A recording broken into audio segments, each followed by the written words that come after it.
And welcome to the, thanks, Dan. Sorry, jumping ahead. Vacation brand still in effect. Good morning, everyone, and welcome to the January meeting of the Olympic Region Clean Air Agency Board of Directors. There's Joe. And there is a sixth member. So Randy, anytime you need to go, you can go. I'm just saying that because he has another meeting to go to, and we kept him so we could make sure we had a quorum. But let's go ahead and do a quick round of introductions, and then we'll move to approval of our agenda. So I'm Jim Cooper, Chair. Greg Brotherton, Jefferson County, Vice Chair. Randy Nova in Mason County. Dave Tobin, Pacific County. Mike French, Clallam County. Joan. Joan Cathy, Tumwater. Great, I think that's the board. So Jeff, will you introduce your team? Sure. Good morning, everybody. Jeff Johnston, Executive Director at ORCAA. Joined here in the room by Mike Schultz, Compliance Manager, Odell Hadley, Senior Air Monitoring Specialist, Lynn Harding, Financial Services Manager, Debbie Moody, Office Manager and Public Records Officer. Not in the room, but also from ORCAA, we've got Dan Nelson, ORCAA's Communication Manager, running Zoom from his office. And also online, we've got Rob Weiland, ORCAA's Inspection Supervisor, and I believe Bryson Downs, Air Quality Specialist 2, and Tiffany Flores, ORCAA's Record Specialist, are all also joining us online. Great. And I'm not sure if I should address the Mr. Myers in the room or the Mr. Myers on the Zoom, but can you introduce your team? This is Mr. Myers in the room. I'm Jeff Myers from Law Lyman Legal Counsel, and with me today is Jakob Kostos, our associate. Okay, great.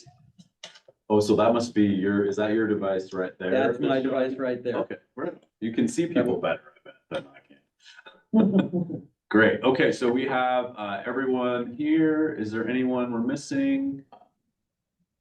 Okay. So then let's go ahead. I need a motion to approve the agenda. Mr. Chair, I move approval of the agenda as presented. Second. Okay, I have a motion and a second. Any amendments? All in favor say aye. Aye. Aye. Opposed? Motion carries unanimously. Thank you. That takes us to the chair report. So Greg, do you want to go ahead and give us a finance committee report? Sure. We met for another robust finance committee meeting, and I encourage folks to look at the documents there. On the fiscal front, we're doing well. We're right, as in the middle of the fiscal year, which of course starts in July, aligned with the state's fiscal year. We're at 52% of revenue and I think 47% of expenditures. So everything is on track.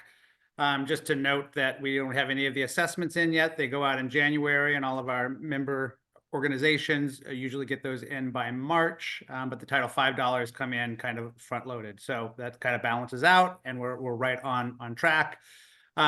We had another robust conversation about our contemplation of creating a policy to set aside to create a fund for extraordinary fines. As you'll recall, we had a $1.9 million fine that ORCAA received. We've been discussing it for the last several finance meetings, and there was a great document in the finance packet that you can all have access to that does a 3-year projection, both with that $1.9 million removed and with it in. And it's pretty stark when you remove that $1.9 million from it, showing us, basically expending our pretty robust unrestricted reserve right now within 3 years. And ultimately, after a very, I think Jim called it the most robust conversation he had in 14 years as a board member of ORCAA. And I think while we ultimately have not recommended adding any policies, we do want to make sure that we kind of acknowledge both the cost of enforcement and fines in our upcoming budget, as well as be really conscious that we don't look at one windfall as something that is going to set us up for eternal windfall. Because right now we're burning through about 500K more than we're making. Our revenues are not meeting our expenses right now. In the conversation, all three of us, I think, asserted that the decision at this last budget that we were all participants in was well-founded, and that we have some strategic investments that ORCAA needs to make, but that we need to be really conscious of what we're doing as we move forward with a really changing team at ORCAA. And I think we talked about the need for looking at fees and making sure that they track with the growing expenses. So all that to say, we're doing good, but we need to keep our eyes on the horizon and not be mistaken about what our reserve really means as we move forward. And so really appreciated the conversation. It will continue. And I think we're going to need in February a new finance committee alternate. So it's a great meeting, and it's great to be with diverse perspectives that are all well-founded. So I really appreciate the group. All right, any questions for Greg? Any additions, Randy? Nope. Okay, you did a really nice job capturing that, Greg. Thank you. My pleasure.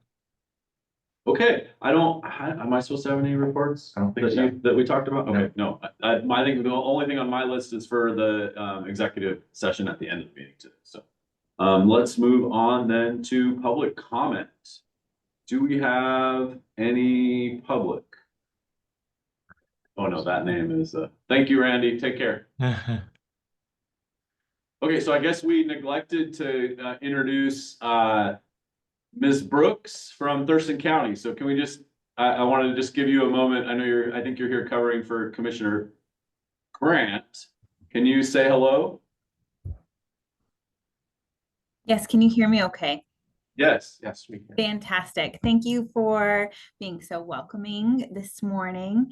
Yes, I am here to take notes for Commissioner Grant, our newly elected county commissioner in Thurston County. She is in a work session right now that's live. You can see her there later, but I'll just be hanging back and taking notes. And I'm willing to take any questions back to our commissioner if you have any during this meeting.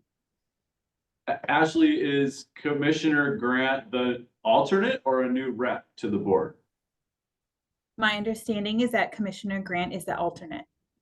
Okay, great. Awesome. Okay, well, it's great to have you following along. Absolutely. Thank you again for having me. I'll be silent in the back. Okay, great. Thank you. Nice to meet you.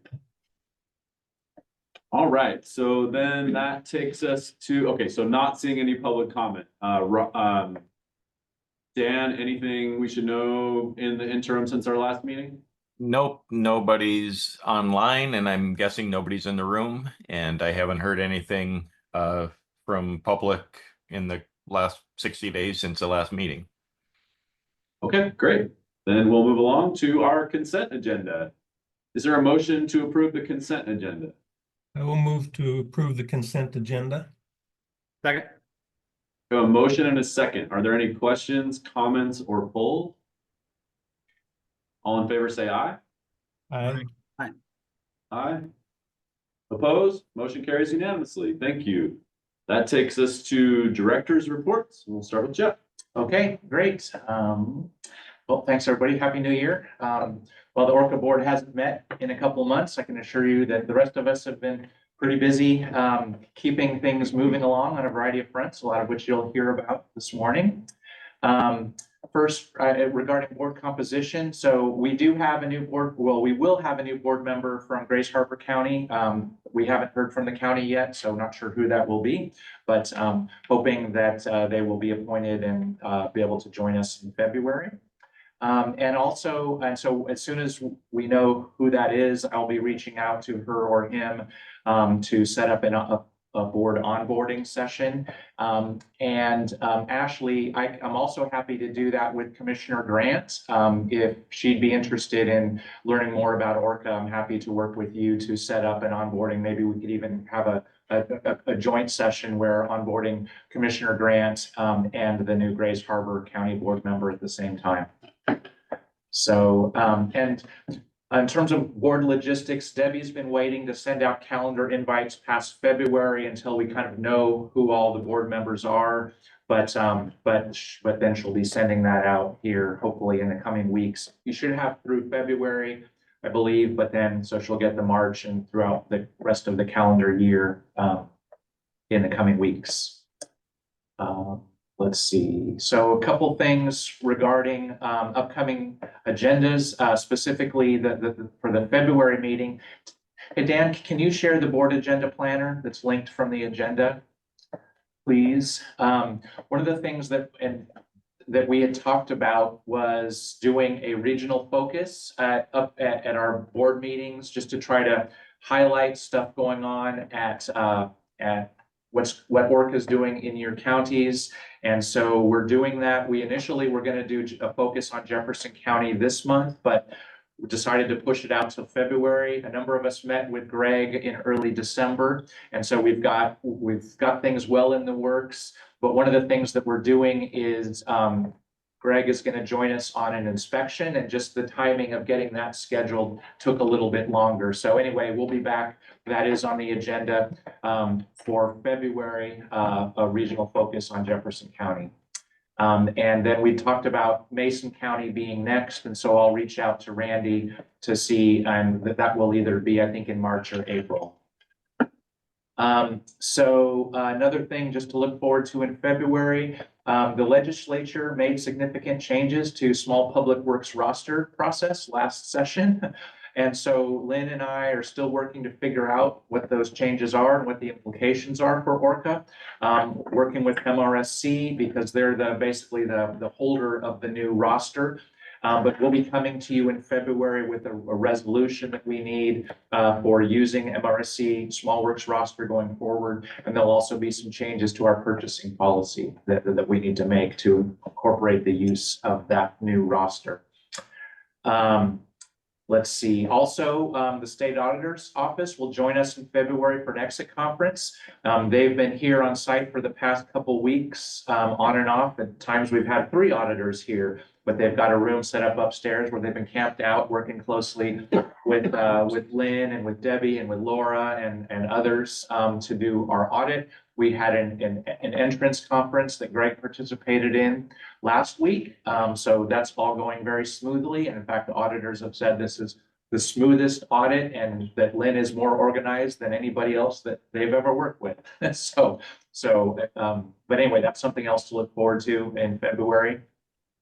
And just a reminder that the board agenda planner, and so Dan didn't bring it up, but that's linked to all of our, here you go. So that this document is linked to all of your agendas, so you can kind of get a sense for, okay, what's coming up in the coming months.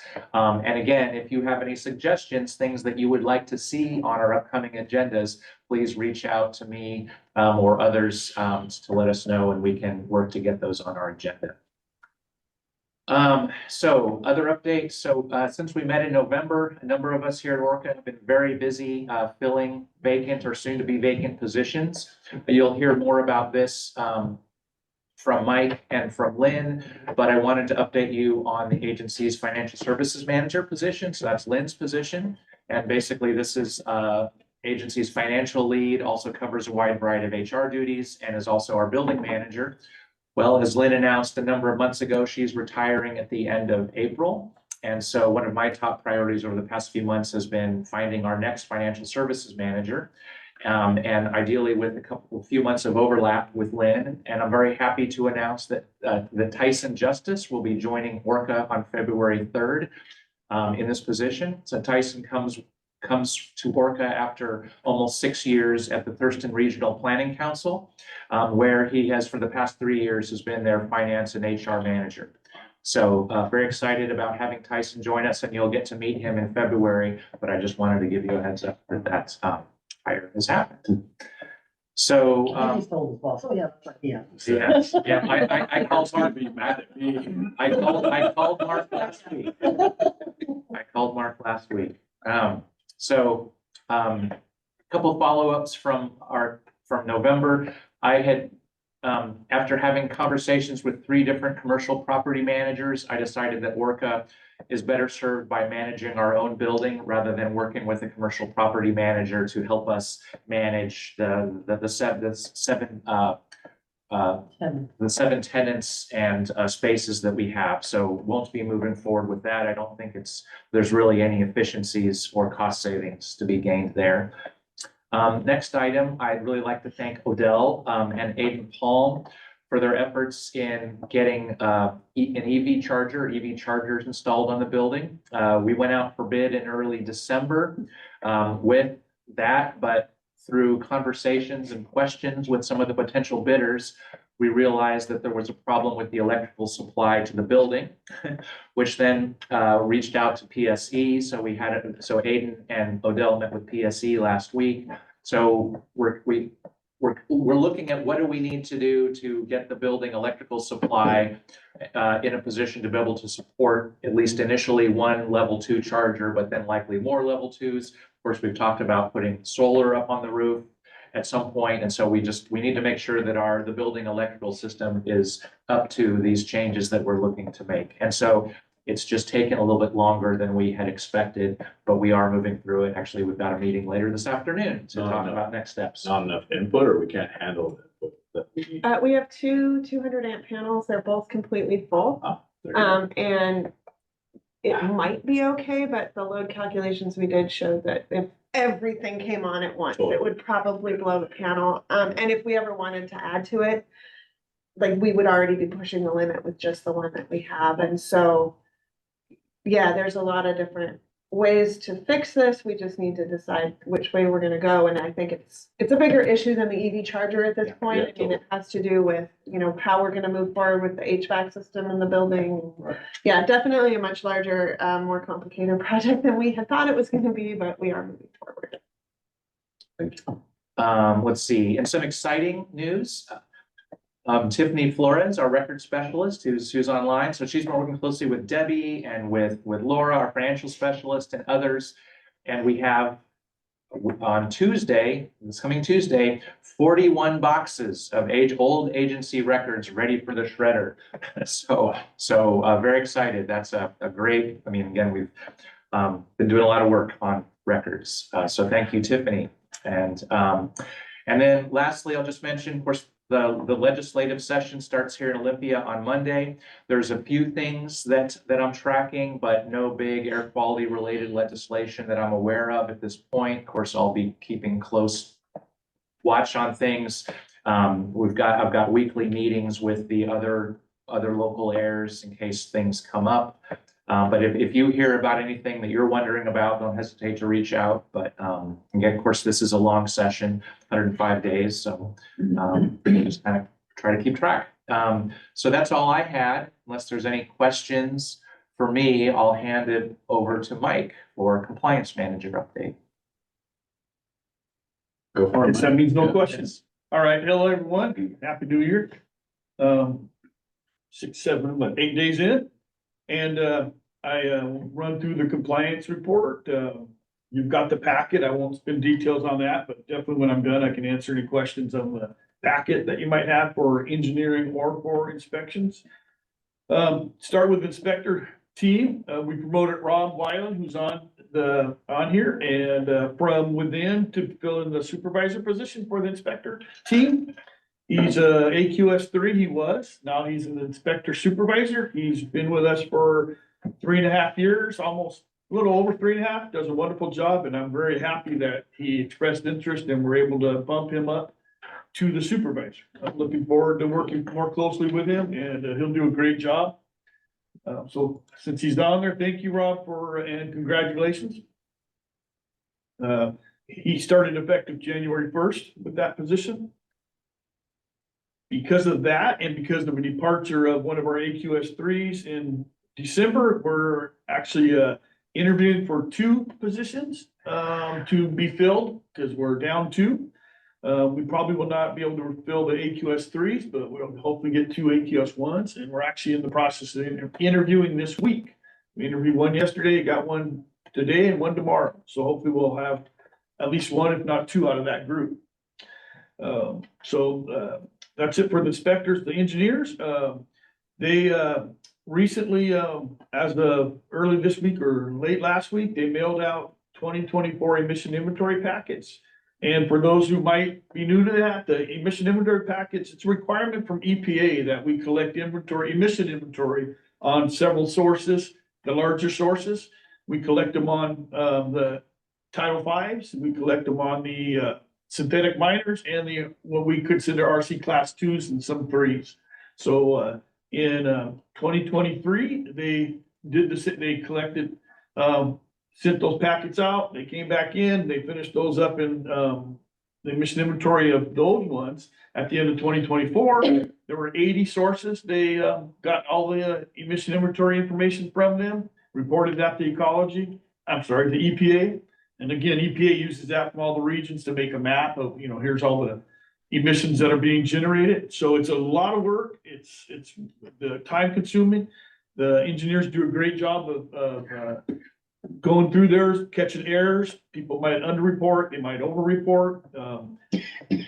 If I may just jump in, so again, so what is basically the quantity of air pollution that each of these sources is emitting of different kinds of pollutants. So that's what constitutes the emissions inventory. And again, it's used for all sorts of air quality planning purposes. And again, it's used for deciding which sources are in which category. Yes, and it's also used in our fees. We want to know the inventory, and basically a lot of what we do is the quote, pay to pollute. I mean, the more emissions you have, the more you're going to pay as a source, and some of the other, and especially some of the other things too. So it's important that we know what those larger ones are emitting, and they do a good job. It's a long process to get the stuff back, to check calculations, make sure they're accurate, make sure there's no discrepancies. Sometimes we find people will increase their production, but then their emissions went down. So we investigate that. That doesn't normally make sense, but occasionally there is a reason. So they've been working on that. Kudos to the whole team of engineers working on that. Got one in, finished one out, sent the new one out. Along with getting that done, Jennifer DeMay, she has been working with Ecology on an audit that they do that covers 2 years of Title V AOP permit writing and permit how long the permits are sitting idle and when we work on them, when they get done. She's been, again, Ecology basically collects all of the air districts, air agencies in the state, how they are in the Title V permits, and sends that out to EPA. That's done, again, covers a 2-year period. Jennifer just finished her part for what ORCAA has done. Sent that to Ecology. I think they had a meeting yesterday, and they probably have another one coming up. When that report is finished, I'll bring it back to the board, let you guys know how we fared in that and where we're at with that. Yeah, we at least got our part done. Here's what ORCAA has for AOP permits. Here's what's outstanding. Here's what is coming up in the future. And we hopefully will look good in that audit that Ecology puts together. Is that every 2 years? They may fall behind a little bit in the timing of it, but the audit period is a 2-year period. So they do. The last one that Mark did the last one, so it was a couple of years previously, because it's been here for a year and a half now. But I think sometimes they fall a little behind, but it is an every 2-year period. And then just add that similarly, I mean, we're doing the state auditor's office audit. They also audit portion of the Title V program. So again, it's a federal program. It's very well audited. Yeah, we are looked at, and then there's other ones too that we do with the Title V. Then they come in right after the first one. Yeah, so they look at that quite heavily. Jennifer did a great job working with Ecology, and it's also good to see how we compare with the other air agencies. We wouldn't know if it wasn't for this, so we can see how we compare, and maybe we can all work together with the agencies to find some efficiencies and things.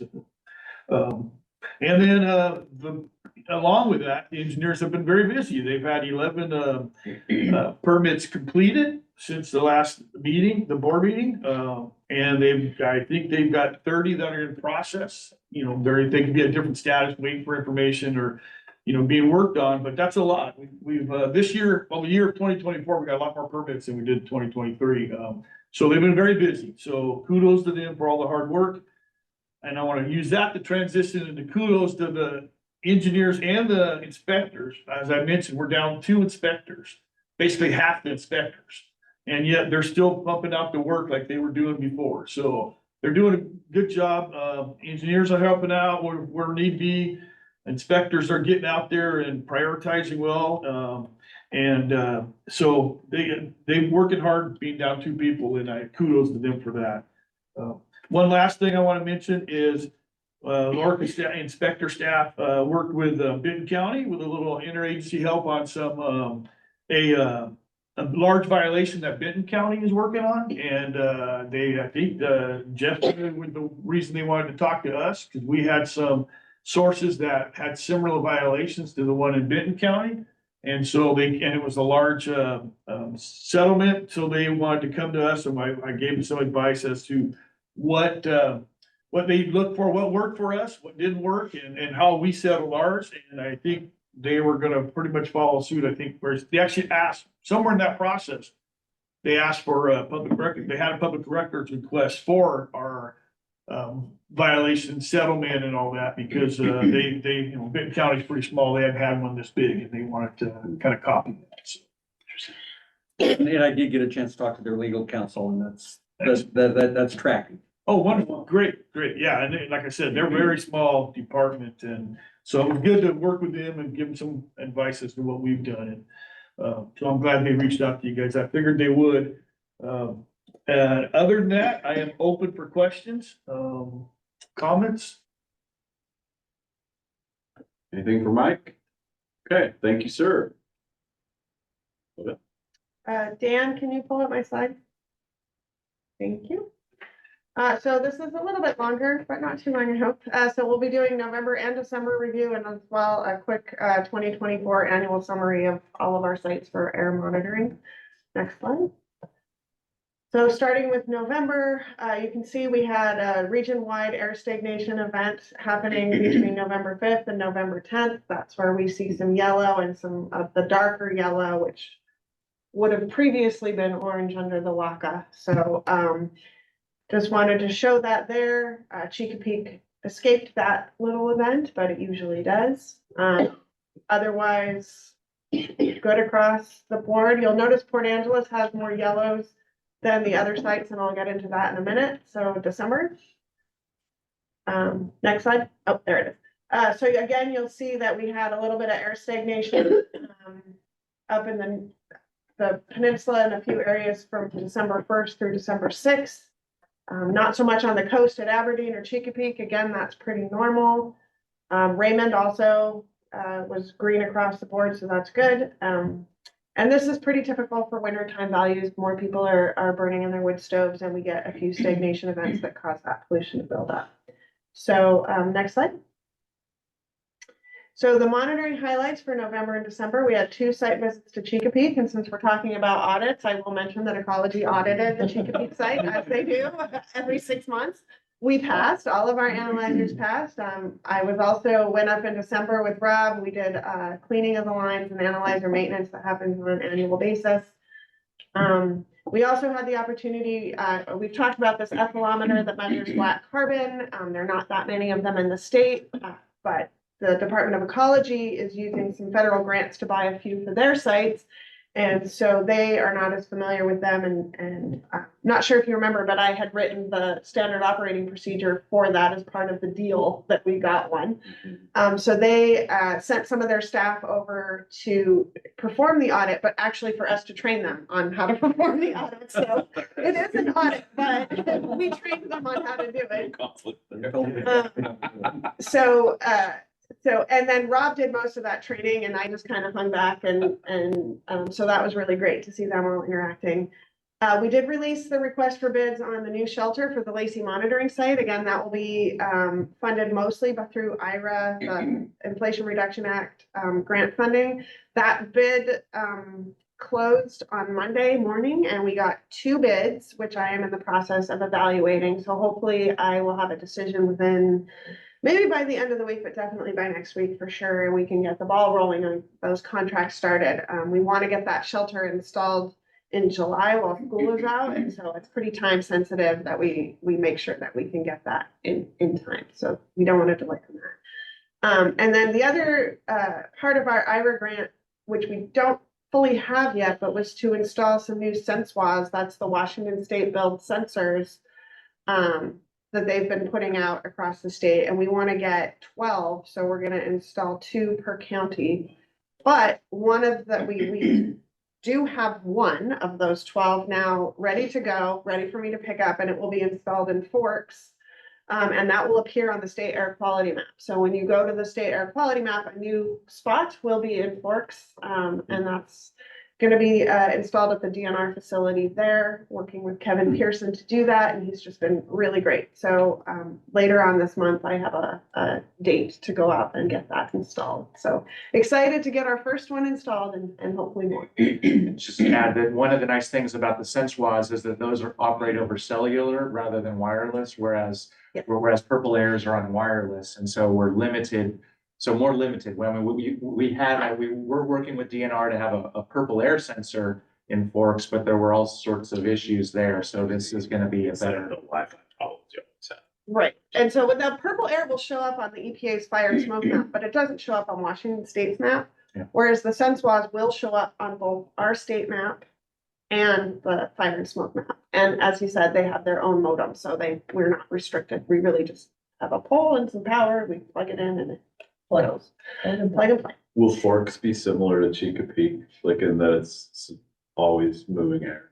No. It won't, okay. No. Interesting. That's one of the reasons we want one there. Oh, yeah, I'm curious. Yeah, Thank Forks may not. Winter Forks is a little tricky. They have a lot of wood stoves up there. Okay, that makes a lot of sense. A lot of wood stoves. Yeah. So we'll see what that looks like. But having it installed at the DNR facility is great because we're not in a neighborhood. We're not going to be directly impacted by any nearby chimneys. So it should be a good mix of the sort of the ambient air quality that we see in Fork. Okay, next slide, Dan. So this is our annual air quality summary, the daily averages from all of our sites. You can see that most of the time we have good green air quality. You'll also see some gray areas where we had some issues with either data loggers failing, getting to the site, monitors failing, and it takes us time to get those monitors back up. So yeah, some of our sites look great. Some of them we definitely had a few more problems with getting a full year of air quality data.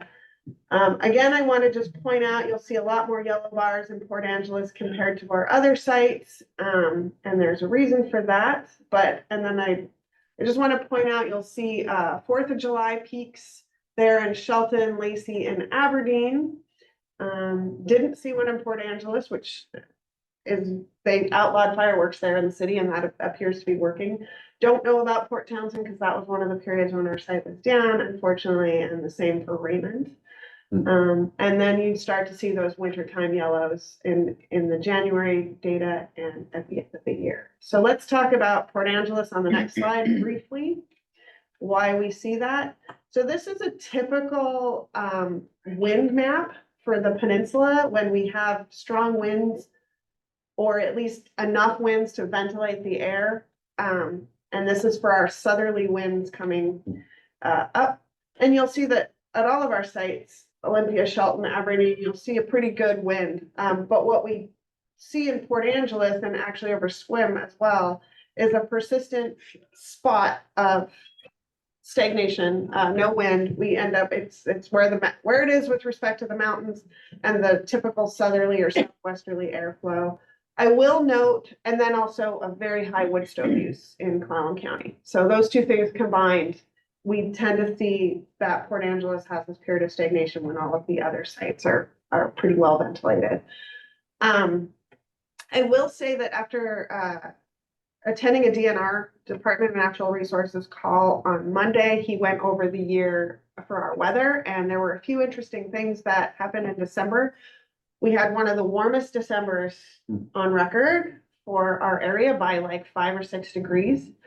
And And then I also noticed for precipitation, we had much higher precipitation across the peninsula, except for the ridge between Port Angeles and Neah Bay was actually less precipitation. And I was like, well, why would that be? And it occurs to me that in wintertime, we typically get a lot more northwesterly flows coming down. So when that happens, it hits the mountains and actually causes more rain. But in December, for whatever reason, we've just seen a lot of these southwesterly tropical flows. And so we get a lot of rain over the mountains, but then there's a rain shadow and we didn't actually get very much rain on the coast. So that was kind of an interesting little weather tidbit for you guys.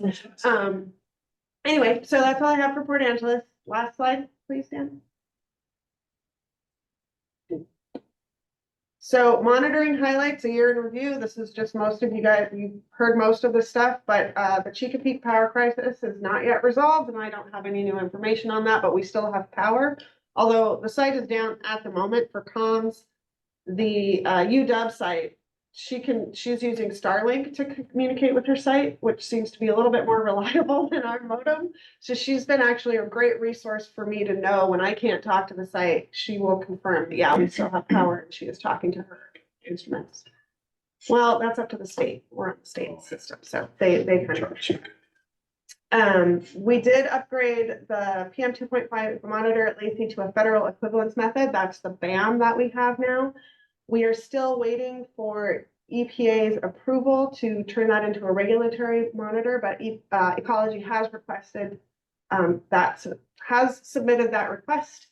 And once we get the approval, it will backdate to January 1st. And so that will then become an official regulatory monitor. And so we will be able to use that data to say that Thurston County is in attainment or not. Well, it's an attainment, but yeah.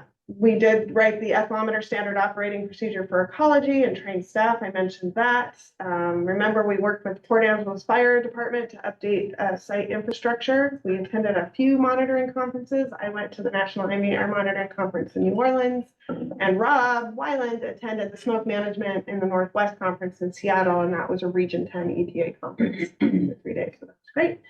And we released the request for bids on the new monitoring shelter, and we got a couple of bids back that I'll be evaluating. So those were the highlights that I remembered and stuck out in my mind. Maybe you guys have other questions or remember different events, but that's all I've got. It's a year. Yeah.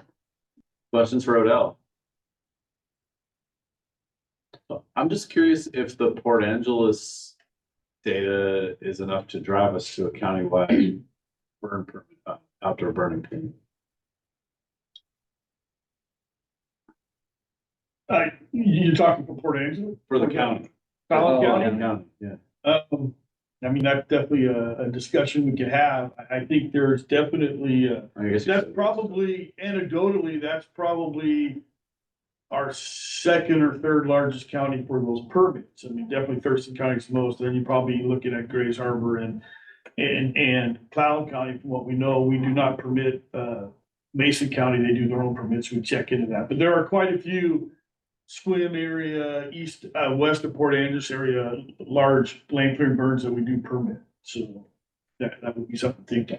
Just say that, I mean, we have recently expanded our wood stove program to Clallam County, and I don't know, Dan, if you want to say anything about sort of the work that you've been doing to build relationships and expand our wood stove recycling and replacement programs in Clallam County. I just want to say one more thing about that. Remember that the AQI lowered to 9 micrograms per meter cubed, and I said we were going to see a lot more yellows that might have been green in the past. So that is another thing that we would need to look at is they're yellow, but how yellow are they?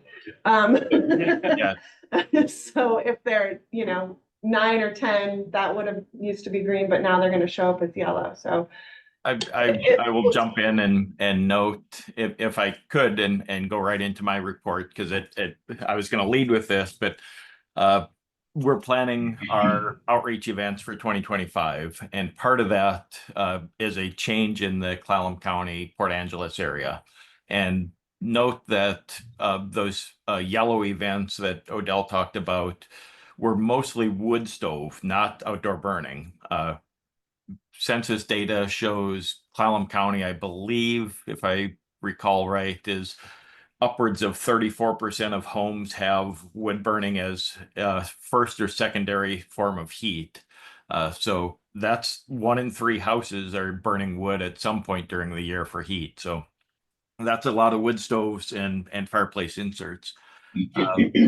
So what we plan to do up there for events, and again, we're looking at the home shows we always do and where we're doing public outreach. Port Angeles, Clallam County, they do have a home show, but it's hosted by the local news radio station. And as part of our support and participation in that home show, we get radio spots. I provide some scripts, and they're on air talent, produce of 30 and 60-second spots. I think I would get 6 or 10 for the home show sponsorship. My proposal, and I've talked to Jeff about this, and we're in agreement to give it a try this year, is to, instead of being at the home show, since most of our response up there comes from the radio spots, not from our actual presence at the home show, we're going to do more radio advertising and really promote both our wood stove replacement program and our asbestos demolition program to make sure we get people better compliance there. So hopefully by having a bigger media presence, we can drive more people into our wood stove replacement program participation.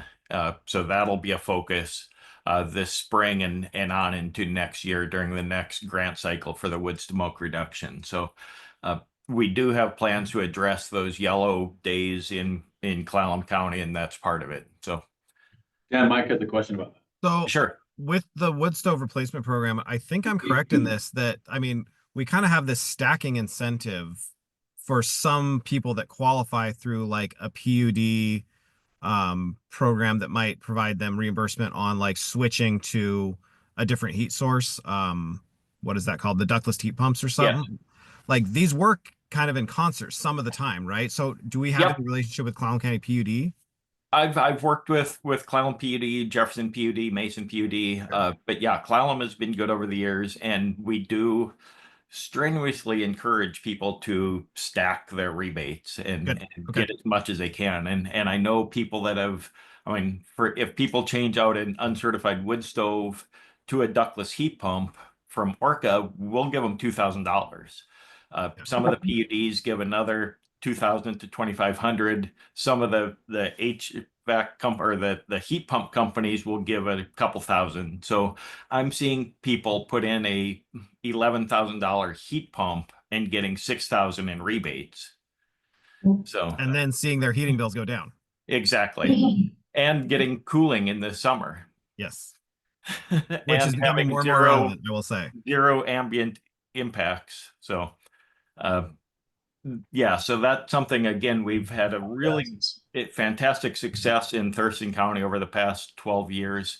And we have seen growing success in Clallam and Jefferson County, and actually a lot of success in Mason County this year too. So that's something we want to expand, is getting more participation in the counties outside of Thurston, because Thurston's had it for, like I said, more than a decade, and we're still seeing success here, but we want to make sure Clallam and Jefferson and Mason are getting that same success.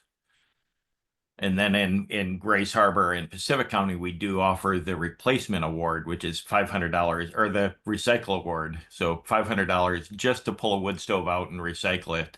And then they can use that $500 for anything they want, whether it's putting in a new heat source or going to Hawaii for the weekend.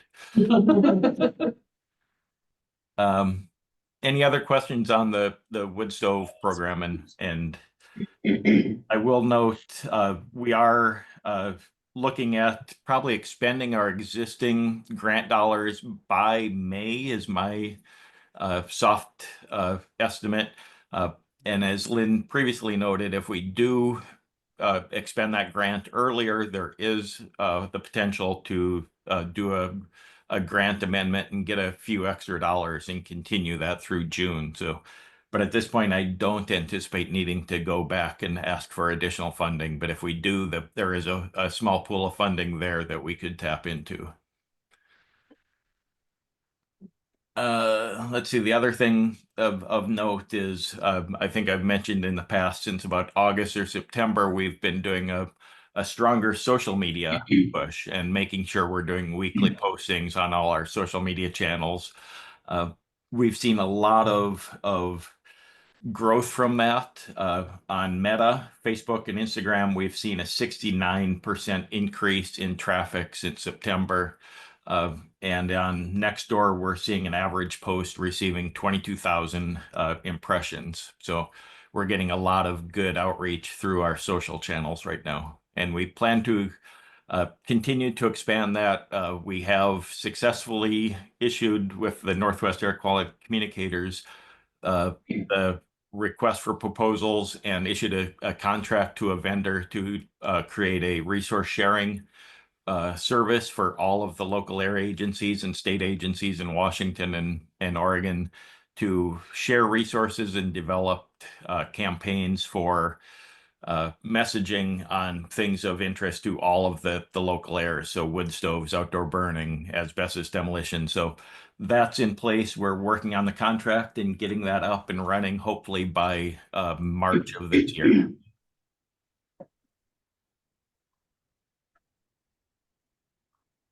Okay.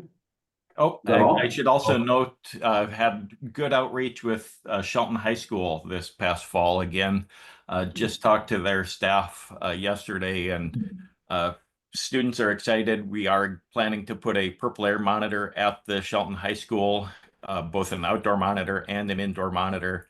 And there's plans for the science department to make air quality a permanent and more pronounced part of their curriculum moving forward. So perhaps Randy's successors on the Mason County Board. Okay. Any questions for Dan? Thank you, sir.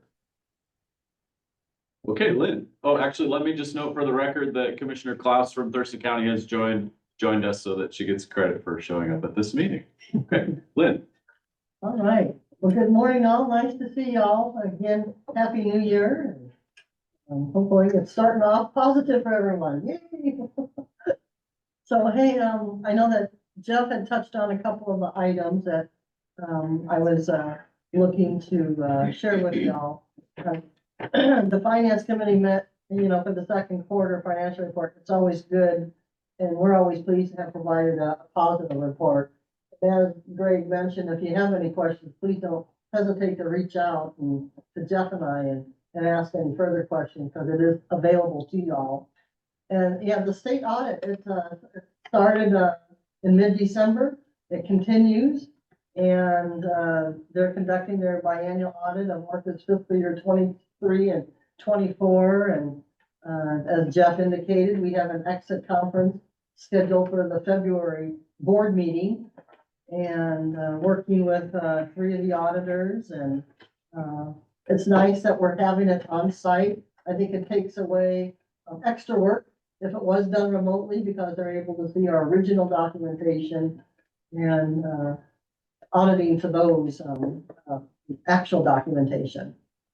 And as for the MRS resolution, yes, a revision is being created to replace an existing resolution that the board approved back in 2014 that gives ORCAA the ability to use small works software with MRSC. And also with that, we're updating our purchasing policy. So they go in hand. We'll be incorporating several areas and sections due to the legislature making changes to state laws, especially the public works. Building and operations, yay. Well, I have been interviewing for the maintenance technician. We wrapped up interviews yesterday, completed career reviews. We're looking forward to making a decision and selecting a candidate, hopefully next week, if not by the end of this week. And the maintenance technician, that's a position that is in the fiscal year 2025 budget. Has been budgeted, they're planning, we're planning on utilizing this position to assist with, routine maintenance of work with building, helping assist with the changeover of tenants and actually with the new purchasing requirements that found to. So, and just clarify that it is a part-time position. so- Very part-time. Yeah. Yes, very part-time position. Thanks, Jeff. As far as our tenant community, we have one vacancy as we shared with you. And it is a second floor office suite with about 1,000 square feet. We're looking to rent it at about $1,500 per month. The tenant that has been with us 9 years moved out in December. So we are advertising for the office space and we're gonna be looking to, hopefully find a property management company that might be able to assist us with the marketing and finding a new tenant. And then last, ORCAA is in the process of submitting our annual Well City application to AWC. If you recall, this is what earns ORCAA a 2% reduction in medical premiums. And who reaps the benefits? Well, the agency reaps the benefit, 2% reduction in medical premiums, as well as any ORCAA employee who contributes towards any family and dependent contributions. And so it's a win-win for everyone, for sure.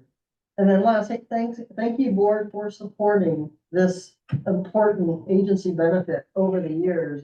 We have been a well city since 2014, and we know that's gonna continue at least through 2025. This application that we're planning on submitting this week, if no later than next week, will gain the premium reduction for 2026. So a lot of work goes into this, and we have a great committee that brings wellness and an important aspect to, I think, any agency or office. Thank you for your support. Anything else? I'm happy to entertain any questions. Great, all right. Well, you know where to find me. Thank you all. Okay, thank you, Lynn.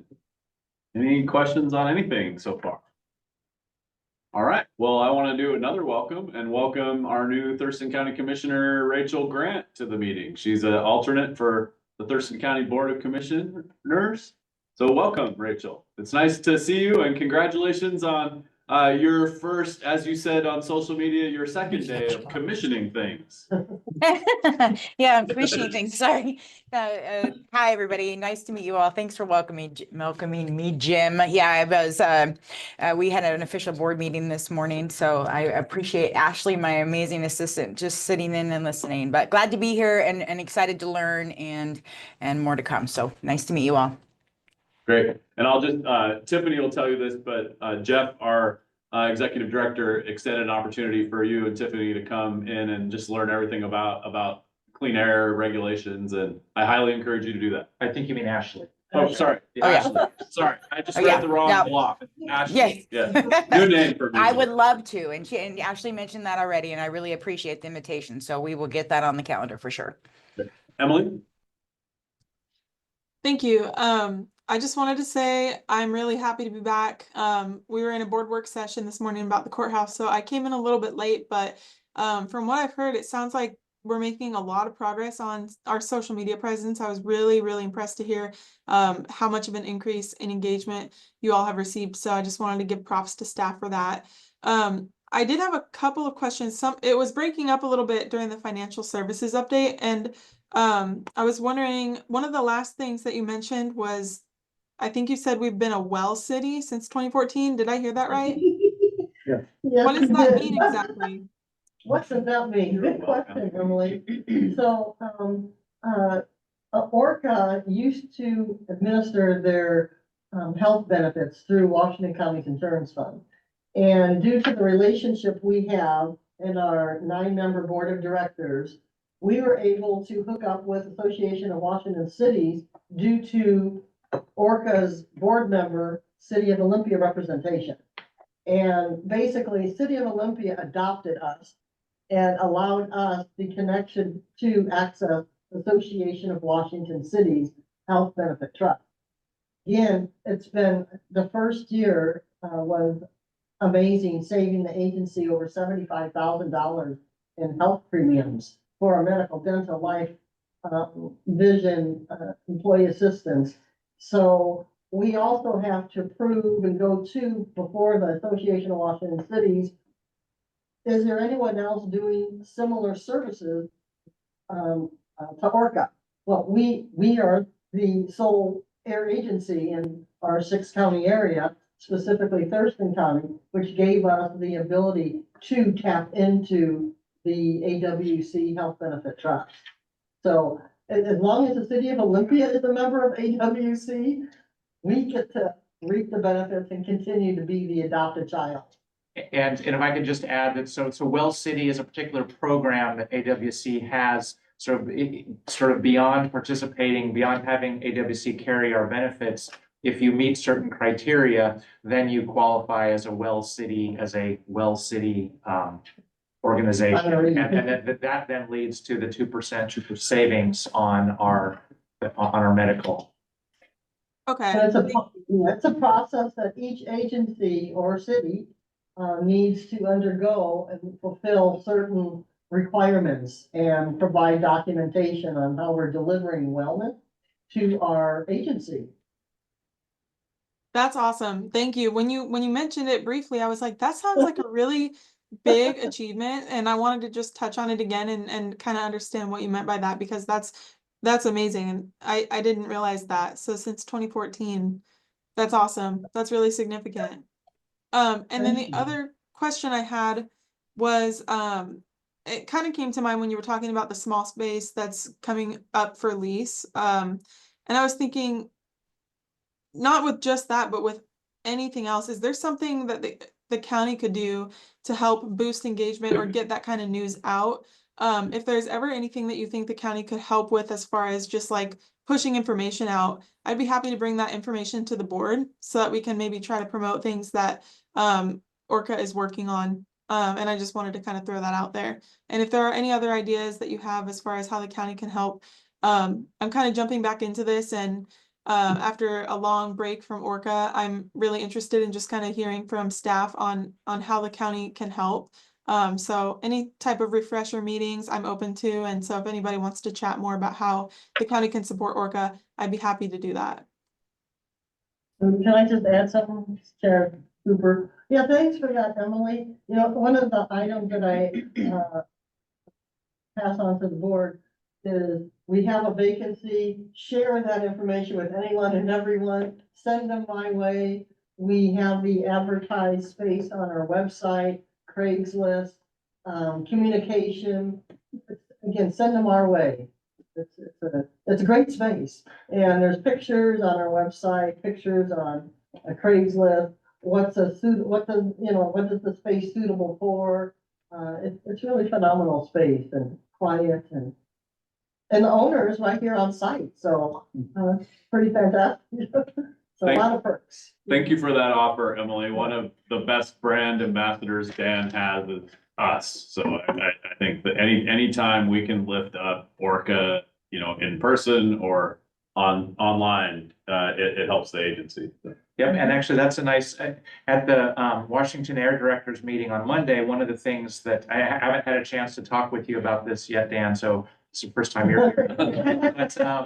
But what Puget Sound Clean Air does is part of their board packets, there's a component called News You Can Use. And it's basically just information, text that board members can just post directly to your own social media and other places to help get ORCAA's message out. And so Dan and I will talk about that as ways that we can help you to be, as Jim said, some of the best advocates that we have for our work. Because again, as a very small agency covering a very large jurisdiction, 6 counties, it's really important that we have partnerships and that you're helping to get our messages out there.